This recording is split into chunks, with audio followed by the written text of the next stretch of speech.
মহানগৰীৰ কোলাহলবোৰ পাহৰি জনসমুদ্ৰৰ কণাবোৰ ধূসৰ কৰি আকৌ এবাৰ অচিনাকি হৈ লগ পাওঁচোন আহা।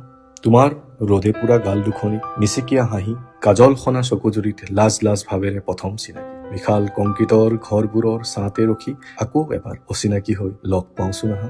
এতিয়াও সেই মৌনপৰত অপ্ৰকাশিত হৃদয়ৰ স্পন্দনত প্ৰবাহিত হোৱা আৱেগৰ ধুমুহাজাক মোৰ মনত আছে।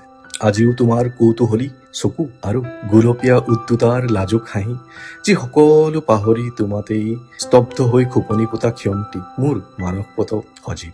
অভিমানী ধূলিবোৰ উৰুৱাই শান্ত কৰি, ব্যস্ত চহৰৰ কোলাহল ৰুদ্ধ কৰি, মন চাতকৰ দুৰ্বাৰ হাবিয়াসত হেঙাৰ হৈ মানসপটত ভাহি, বুকুত উফন্দি থকা অভিযোগী স্মৃতিৰ প্ৰাচীৰ বগৰাই মিলনৰ হেজাৰ গান ৰচিবলৈ আৰু এৰা পৰলীয়া যেন হোৱা অতীতৰ সোণোৱালী ক্ষণ একেদৰেই আকৌ প্ৰাণ ঢালি সজীৱ কৰিবলৈ এবাৰ আকৌ অচিনাকি হৈ লগ পাওঁচোন আহা।